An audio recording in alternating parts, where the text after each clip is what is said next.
अम्मा और रामेश्वर फैला हुआ सामान समेटकर घर के लिए निकल गए। कमरे पर पहुंच के रामेश्वर एकदम चुपचाप गद्दे पर लेट गया। अम्मा ने पूछा, चाय बनाऊं? नहीं अम्मा। फिर भी अम्मा ने 2 कप चाय बनाई और 1 कप ले जाकर उसे दी। नहीं अम्मा, नहीं पी पाऊंगा मैं। आंसुओं के रूप में उसका दर्द बाहर निकल आया। बेटा हिम्मत मत हारो, आगे क्या करना है अब उसके बारे में सोचो। किसी का क्या जा रहा था अम्मा, अगर मेहनत करके कुछ कमा रहे थे तो। मेहनत मजदूरी भी नहीं करने देते हैं लोग। साले को छोड़ूंगा नहीं मैं, चाहे जेल ही क्यों न जाना पड़े मुझे। बेटा ऐसे हार मत मानो, लोगों से नहीं अपने इस वक्त से लड़ो। ये वक्त जरूर बदलेगा, मेरी बात पर भरोसा रखो। रात में रामेश्वर चिंता और दुख के साथ न जाने कब सो गया। दूसरे दिन सुबह के 10 बजे भी जब रामेश्वर नहीं उठा तो अम्मा ने उसे जगाया। अरे उठना नहीं है क्या? अम्मा सर दुख रहा है, उठा नहीं जा रहा है। आज काम पर नहीं जाना क्या? अम्मा अब क्या खुद मार खाने जाऊँ? हाँ, वो नीच मुझे कभी काम करने नहीं देगा। बेटा ऐसा कहकर तो तुमने पहले ही हार मान ली। क्या मतलब अम्मा?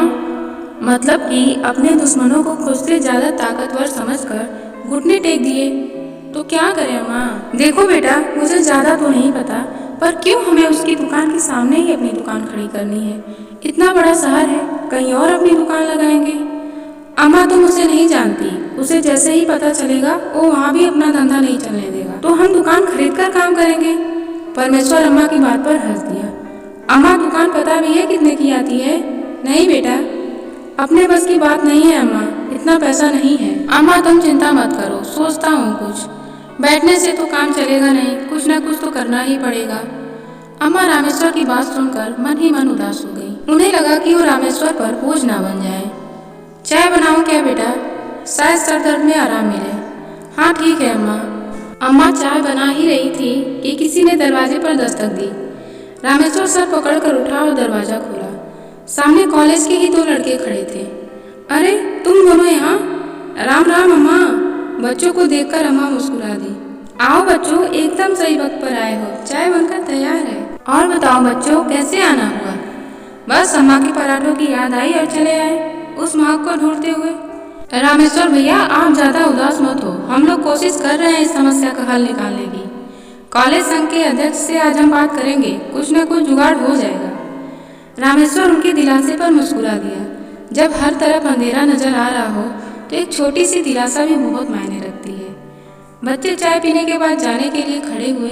जाते जाते एक बार फिर बच्चों ने रामेश्वर को दिलासा दिलाया कि कुछ न कुछ जरूर हो जाएगा, आप हिम्मत मत हारना। बच्चों के जाने के बाद रामेश्वर थोड़ा उत्साही दिखाई दे रहा था। अम्मा तुम्हें क्या लगता है, कुछ अच्छा होगा? जरूर अच्छा होगा बेटा, समय जरूर बदलता है। अम्मा अब भूख लग रही है, कुछ बना दो ना। रामेश्वर मुस्कुराकर कमरे से बाहर निकल गया। अम्मा खाना बनाने में जुट गई और सोचने लगी, मन की गति भी कैसी होती है। उदास था तो चाय पीने का भी मन नहीं कर रहा था और कुछ अच्छा होने की आग जगते ही भूख भी लग गई। भूख प्यास सब हमारी मन की गति पर निर्भर हो जाते हैं। अम्मा का मन भी उन्हें अतीत में ले गया। अब तो मुझे घर छोड़े लंबा समय हो गया। क्या इस बीच मुन्ना को कभी मेरी याद आई होगी? क्या वो मुझे ढूंढने इलाहाबाद आया होगा? कार्तिक कभी मुझे याद करता होगा या भूल गया होगा? कितने सारे सवाल थे, लेकिन जवाब एक का भी नहीं था। आज एक बार फिर अम्मा की आंखों में नमी थी। पीछे से रामेश्वर ने आवाज दी, देखो अम्मा, मैं क्या लाया हूँ। क्या लाया है मेरा कार्तिक अपनी अम्मा के लिए? ये कार्तिक कौन है अम्मा? रामेश्वर ने अम्मा की आंखों में आंसू देख के बोला, क्या हुआ अम्मा, रो क्यों रही हो? अरे कहाँ रो रही हूँ मैं, थोड़ी देर पहले प्याज काटी थी तो शायद इसलिए आंखें गीली होंगी। नहीं अम्मा, आज तो तुम्हें बताना होगा, हमेशा टाल जाती हो। कौन है ये कार्तिक जिसके नाम से मुझे पुकारा था? मेरा पोता है, बहुत ही प्यारा। अम्मा तुम्हारा घर परिवार है तो तुम यहाँ क्यों हो? बेटा सारे सवालों के जवाब अगर मेरे पास होते तो मैं यहाँ थोड़ी ही होती। मैं तो अब एक सूखे पत्ते की तरह हूँ, हवा जहाँ बहाए ले जा रही है मुझे बहे जा रही हूँ। खैर जैसी प्रभु की इच्छा। चल अब तू खाना खा वरना ठंडा हो जाएगा। हाँ माँ तुम खाना लगाओ, मैं अभी हाथ धोकर आया। रामेश्वर ने हाथ धोए मिठाई का जो डब्बा लाया था कमरे में लगे भगवान शिव के कैलेंडर को समर्पित किया। कुछ सेकंड के लिए आंखें बंद की और भगवान को धन्यवाद किया। फिर डिब्बे में से एक लड्डू निकालकर अम्मा को अपने हाथों से खिलाया और बोला, अब दो खाना मुझे। अम्मा ने आज बहुत दिनों के बाद मोतीचूर के लड्डू खाए थे। अक्सर कार्तिक भी ऐसे ही आकर उनके मुंह में लड्डू डाल देता था। अम्मा को कार्तिक की बहुत याद आ रही थी। अरे अम्मा, कहाँ खो गई? खाना दो ना मुझे। हाँ बेटा, अभी देती हूँ। अम्मा ने रामेश्वर से पूछा, घर में सब कैसे हैं? सब ठीक है अम्मा, बस पैसों की वजह से बच्चों की पढ़ाई ना रुके। जल्दी कुछ हो जाए। हो जाएगा बेटा, चिंता मत कर। रामेश्वर खाना खाकर उठा ही था कि किसी ने दरवाजे पर दस्तक दी। रामेश्वर ने दरवाजा खोला तो फिर से वही बच्चे आए थे और उनके साथ एक लड़का और था। ये हैं हमारे छात्र युवा संघ के अध्यक्ष कमल मिश्रा। एक बच्चे ने कमरे के अंदर कदम रखते हुए कहा, अम्मा पहचाना तुमने? उस दिन मुझे सिगरेट पीने पर टोका था? कमल ने पूछा। अम्मा मुस्कुरा दी। हाँ बेटा, याद है। बेटा चाय बनाऊं, पियोगे? नहीं अम्मा, अब तो तुम्हारे हाथ के कल पराठे ही खाने आऊँगा, और भी कॉलेज के सामने। देखते हैं कौन माई का तुम्हारी दुकान हटाता है। लेकिन बेटा वो पुलिस वाला। अरे टेंशन क्यों लेती हो अम्मा, मेरे जीजाजी थाना इंचार्ज हैं, किसी की जरूरत नहीं होगी तुम्हें कुछ कहने की। तुम कल से ही अपनी दुकान लगाना शुरू करो, कोई दिक्कत हो तो मुझे फ़ोन कर लेना, मेरा नंबर नोट कर लो। चलो अम्मा, अब हम चलते हैं, कमल ने कहा। ठीक है बेटा, तुम सबका बहुत धन्यवाद हमारी मदद करने के लिए। भैया कल आप लोग दुकान पर पराठे खाने जरूर आइएगा। हाँ जरूर आएंगे। तीनों के जाने के बाद रामेश्वर खुशी से झूम उठा। अम्मा चलो तुम तैयार हो जाओ, पास के मंदिर में शिव जी का दर्शन करके आते हैं और कल से धंधे की नई शुरुआत करेंगे। अम्मा बहुत खुश थी, रामेश्वर एक बार फिर से काम शुरू कर सकेगा। दोनों ने रात को खाना खाया और सो गए। सुबह जल्दी उठकर दुकान जो लगाना था। सुबह जब अम्मा की आँख खुली तो रामेश्वर बाहर जाने की तैयारी कर रहा था। अम्मा मैं निकल रहा हूँ, तुम 1 घंटे बाद आ जाना। तुम्हारे लिए चाय बनाकर रखी है, पी लेना और तैयार होकर समय से आ जाना। ठीक है बेटा। रामेश्वर यूनिवर्सिटी के लिए निकल गया। रामेश्वर को फिर से कमरे के अंदर आता देख अम्मा ने पूछा, अब क्या भूल गया रे? माँ का आशीर्वाद लेना काम शुरू करने से पहले। बहुत कामयाब हो बेटा। रामेश्वर अम्मा का पैर छूकर बोला, अब होगी ना काम की सही शुरुआत। ऐसा कहकर मुस्कुराते हुए रामेश्वर यूनिवर्सिटी के लिए निकल गया। अम्मा भी नियत समय पर यूनिवर्सिटी पहुंच गई। माँ बेटे ने मिलकर अपनी दुकान सजाई। अम्मा के पहुंचने के पहले ही आलू उबालकर उनका भरता बनाकर रामेश्वर पूरी तैयारी कर चुका था। अब बस अम्मा के पराठे डालने का तवा इंतजार कर रहा था। अम्मा को देखकर बच्चों की भीड़ वहां लग गई। सामने पांडे जी की दुकान एक बार फिर अपने रोज के ग्राहकों की राह तक रही थी। पांडे जी आज दुकान पर नहीं थे। उन्हें अंदाजा ही नहीं होगा कि रामेश्वर फिर दुकान लगाने का साहस करेगा, पर शायद कहीं से पांडे जी को खबर लग गई होगी। कुछ ही देर में पांडे जी अपनी दुकान पर थे और सामने का नज़ारा देखकर उनके चेहरे पर जो भाव आ रहे थे उसे देखकर कोई भी कह सकता था उनके दिमाग में क्या चल रहा है। आज रामेश्वर ने पांडे जी को देखकर कोई प्रतिक्रिया ही नहीं दिया। पांडे जी और तिलमिला उठे। उन्होंने किसी को फोन घुमाया। इधर सबसे अनजान अम्मा और रामेश्वर बच्चों को उनके पसंद के पराठे खिला रहे थे। तभी रामेश्वर की नज़र सामने से आते उसी हवलदार पर पड़ी जिसने उसका सारा सामान पहले गिराया था और दुकान ना लगाने की धमकी दी थी। हवलदार को अपनी ही दुकान की ओर आते देख उसके हाथ पांव फूलने लगे। तेरे को प्यार से समझाया यहाँ दुकान नहीं लगाना तो समझ नहीं आया क्या? किसी ने सच ही कहा है कि लातों के भूत बातों से नहीं मानते। साहब वो तो मैं, साले अब मेरे सामने जबान भी चलाएगा। पुलिस वाले ने रामेश्वर पर हाथ उठाते हुए कहा। वो दूसरा हाथ रामेश्वर पर उठाता कि किसी ने हवलदार के कंधे पर हाथ रखा। क्या त्रिभुवन, बहुत काम हो रहा है आजकल। अरे कमल जी, बहुत दिनों बाद दिखाई दिए आप, कहीं बाहर गए थे क्या? हाँ, बाहर की गंदगी साफ करने गया था, अब वापस आ गया हूँ यहाँ की सफाई करने। आपकी बातें भी ना, त्रिभुवन ने झूठी हंसी हंसते हुए कहा। ये हमारा आदमी है, आज के बाद इसे कुछ कहने से पहले मेरे से बात करना।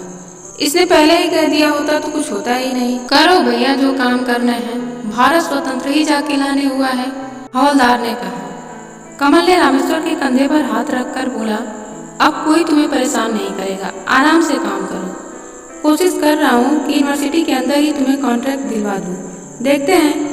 खैर अभी यहाँ तो तुम अपना काम चालू रखो। अम्मा ने कमल को धन्यवाद दिया और आशीर्वाद भी। अम्मा के पराठे का जहाँ बच्चे स्वाद ले रहे थे वहीं पांडे जी उसकी खुशबू से परेशान हो रहे थे। उन्हें अपनी हार बर्दाश्त नहीं हो रही थी, लेकिन कमल मिश्रा के इस मसले में घुसने के बाद उन्हें पता था कि अब वो कुछ नहीं कर पाएंगे, वरना उनको दुकान चलाना मुश्किल हो जाएगा। तिलमिलाए हुए पांडे जी आज अपनी दुकान जल्दी बंद कर दी और वहाँ से निकल गए। दोपहर के बाद जैसे बच्चों की भीड़ लगी थी वैसे ही धीरे धीरे छटने लगी। अम्मा अब तुम भी खा लो, सुबह से मेहनत कर रही हो। दोनों साथ में खाना खाने लगे। अम्मा मैं सोच रहा हूँ चाय का बिजनेस भी शुरू कर दूँ, रामेश्वर ने कहा। पांडे जी की दुकान ही बंद करवा देता हूँ, बहुत परेशान किया है इसने मुझे, अब इसकी बारी है। नहीं बेटा, तुम भी उसके साथ वैसा ही करोगे तो फर्क क्या रह जाएगा उसमें और तुम में। तुम गलत नहीं थे तो देखो, मुश्किलों के बाद भी तुम्हारा काम शुरू हुआ। अब ये सोचो कि अपने काम को बढ़ाना कैसे है, दूसरे का काम बंद करने का मत सोचो। पांडे जी कैसे भी हो, पर उस दुकान ने हमें कई महीनों सहारा दिया है, मैं उस दुकान को बंद होते देखना नहीं चाहती। हाँ माँ का तो तुम सही रही हो। कुछ देर बाद शाम को बच्चों का फिर से दुकान पर भीड़ लगना शुरू हो गया। अब तो रोज ही बच्चों की भीड़ दुकान पर लग जाती। अब दुकान पर अम्मा की रसोई का बोर्ड भी लग गया था। रामेश्वर के मानो दिन ही फिर गए थे, उसके चेहरे पर चमक आ गई थी। धीरे धीरे उसने खुद का मकान बनवा लिया और अपने परिवार को गांव से शहर बुला लिया।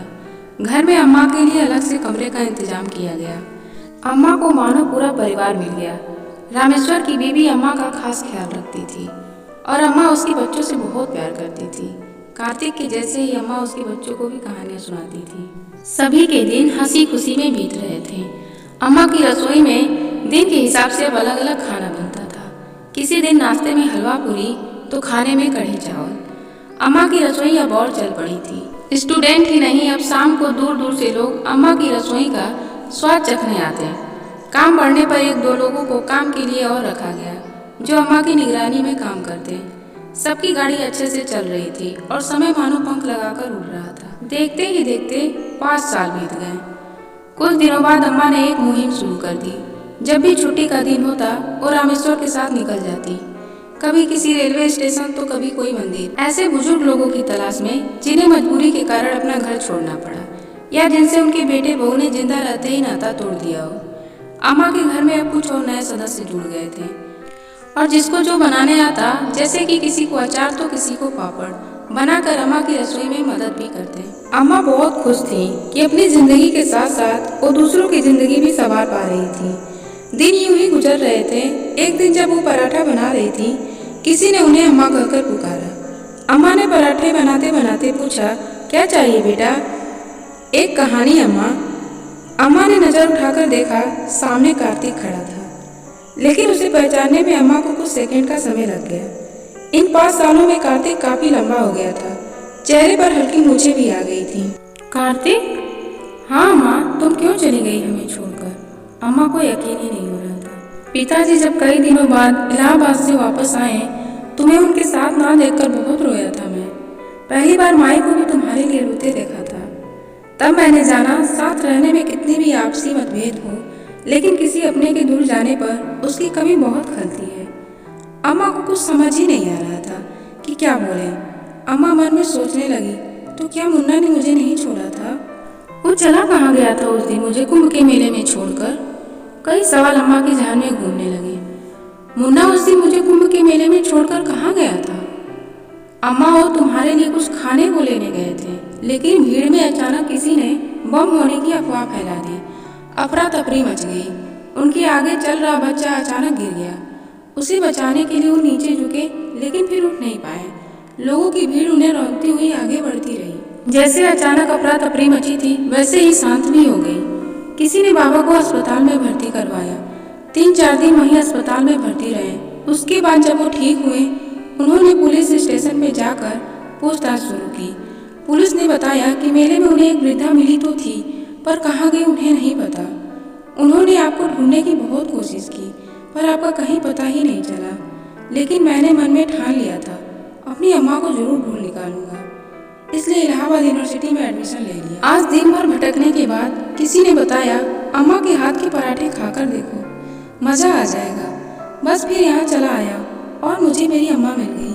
अम्मा की आंखों में आंसू थे और मन में पश्चाताप भी कि उन्होंने अपने बेटे को ऐसा समझ लिया पुलिस वालों के कहने पर। हकीकत जानने की कोशिश भी नहीं की। अम्मा ने कार्तिक को गले से लगा लिया, उसका माथा बार बार चूमती रही। अम्मा ने उसे प्यार से बिठाया और अपने हाथ से उसे पराठा खिलाने लगी। अम्मा, मैं तुम्हें वापस ले जाऊंगा। अम्मा ने मन में सोचा, जो होता है अच्छे के लिए ही होता है। अगर मुझे ये गलत फहमी नहीं होती तो इलाहाबाद में नहीं रुकती और कुछ लोगों की जिंदगी संवारने का सौभाग्य कभी नहीं मिल पाता। वहीं पास में खड़े रामेश्वर सब कुछ देख रहा था। वो मन ही मन अम्मा के लिए खुश हो रहा था कि इतने लंबे समय बाद अम्मा अपने पोते से मिली हैं। अब वो अपने परिवार से मिल पाएंगी, लेकिन अम्मा उसे छोड़कर चली जाएंगी, यह सोचकर वो बहुत दुखी हो रहा था। उसकी आंखों से आंसू बह रहे थे। अम्मा ने रामेश्वर की तरफ देखा और बोली, रामेश्वर दुखी मत हो बेटा, मैं फिर आऊंगी। बेटा तुम ऐसे ही तरक्की करते रहो, ईश्वर तुम्हें लंबी उम्र और ढेर सारी खुशियाँ दे। मेरा प्यार और आशीर्वाद हमेशा तुम्हारे साथ रहेगा। दोस्तों, अम्मा की ये कहानी आपको कैसी लगी कमेंट में लिखकर जरूर बताइएगा। कहानी अच्छी लगी हो तो वीडियो को लाइक और चैनल को सब्सक्राइब जरूर करिएगा। धन्यवाद।